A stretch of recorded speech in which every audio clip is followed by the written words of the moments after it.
Hey, well, we're back with another big show, and it's Senior Citizens Night here at Showbiz Pizza Place, and that means that we're sort of doing all our shows tonight on the concept that, we're talking to senior citizens and young people, telling them all about trying to bridge the generation gap and having a good time. And so I thought I'd tell you about my favorite senior citizen, my grandmother. And I call her Granny, and she's real sweet, and she doesn't get around as good as she used to, you know, but she still writes me lots of letters, and in the last letter she wrote me, she told me that, my Aunt Jo was on TV with some Christmas doodads, and she was in doing some canning and watching TV at the same time, and she got some help from the kids and the grandkids, and they brought in the corn and the maters and all kinds of good stuff, and she's so sweet. She tells me, Billy Bob, you be sure and live your life as full as you can while you're still young and spry, because that's what everybody really ought to do. And it's so touching when she writes me that, because I know she knows what she's talking about, and I just can't wait to get another letter from her. And in fact, the next time I get a letter from my granny, I'm gonna read it to everybody right here at Showbiz Pizza Place. I'll have Looney Bird bring it out for us, okay?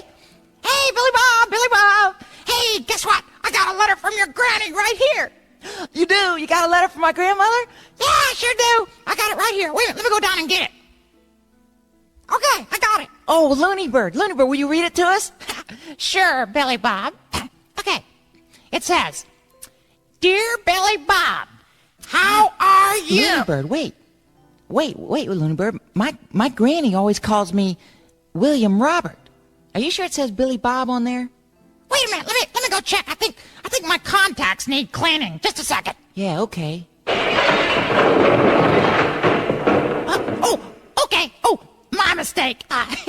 You're right, Billy Bob. It says, Dear William Robert. Yeah, I thought, How are you? I am fine. What? Wish you were here. Huh? Then it goes on to say, how is that wonderful bird you told me so much about? Wait a minute. Are you being nice to him? You know you're nothing without him. Looney. If you were smart, you'd get him that brand new police scanner he's been hinting around for. I smell a rat. You know, they have them on sale at Kmart for $39.95, and that's a good price. Oh, brother. So remember, be good to your bird, and your bird will be good to you. Oh. Love, Grandmother. Looney Bird, come on now. That's not no way. My grandmother calls herself Granny. I know you made that up. That letter is not, didn't you, Looney Bird? Sure you did. Looney Bird, you just can't fool me, because everybody's got special names for their grandparents, and I call mine Granny, and she talks to me, she calls herself Granny. I mean, you know that, don't you? No, I figured everybody called their grandparents grandmother and grandfather. I mean, it's standard. No way. I mean, that's your favorite place. Hey, look, I'm going to show you. Hey, how about opening the center curtains over there? Let's talk to everybody. Hey, Mitzi, look here. You with me? Yeah? Hey, Mitzi, you got some grandparents, don't you? Uh-huh, sure. Yeah. Tell me about your grandmother. What do you call her? Okay, I have two. I call one of them by her first name. Yeah, who's that? And her real name is Mary Jo. But everybody, ever since my other cousin was real little, has called her Jo. And so we always go around calling her Jo. And then my other grandma, for some dumb reason, whenever I was little, we always call her Mimi, because I started it before I could pronounce grandma. Mimi? Uh-huh. How about your granddad? Oh, well, the one that is married to Mimi goes by Papa, and I also started that one. And, Okay, well, good enough. Hey, how about you, Duke? How about your grandparents? What you call them? Well, I called one of them Grandma and Grandpa, and I called my other one Mama and Richard. Beach Bear. Yes. Mrs. Riley, and then I called my grandfather the Admiral. I thought for sure he was going to say Doris and Jim. No, that's the other ones. That's on my father's side. Hey, Fats, what do you call your grandma and grandpa? Well, I call my grandma Muzz and my grandpa Creepy. Tell us about that.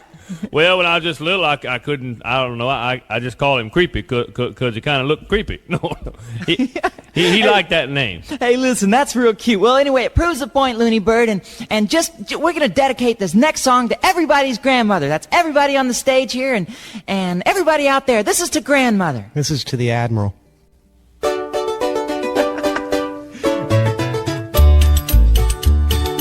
When I was a little bitty boy, just up off of the floor, we used to go down to Grandma's house every month end or so.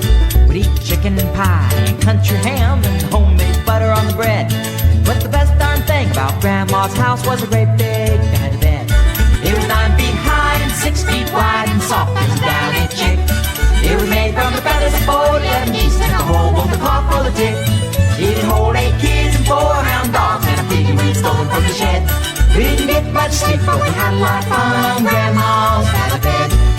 After supper, we'd sit around the fire, the old folks spit and chew. Pa would talk about the farm and the war, and my granny'd sing a ballad or two. I'd sit and listen and watch the fire till the cobwebs filled my head. Next thing I know, I'd wake up in the morning in the middle of the old feather bed. It was 9 feet high and 6 feet wide and soft as a downy chick. It was made from the feathers of 411 geese and the whole bolt of cloth for the tick. It'd hold 8 kids and 4 hound dogs and a piggy we'd stolen from the shed. We didn't get much sleep, but we had a lot of fun on Grandma's feather bed. Well, I love my ma, love my pa, love Granny and Grandpa too. Been fishing with my uncle and wrestled with my cousin, and I even kissed Aunt Lou. Ooh, but if I ever had to make the choice, guess it ought to be said that I'd trade them all, plus the gal down the road for Grandma's feather bed. I'd trade them all, plus the gal down the road. Well, the best bed is the gal down the road. It was 9 feet high and 6 feet wide and soft as a downy chick. It was made from the feathers of 411 geese, took a whole bolt of cloth for the tick. It'd hold 8 kids and 4 hound dogs and a piggy we'd stolen from the shed. We didn't get much sleep, but we had a lot of fun on Grandma's feather bed. We didn't get much sleep, but we had a lot of fun on Grandma's feather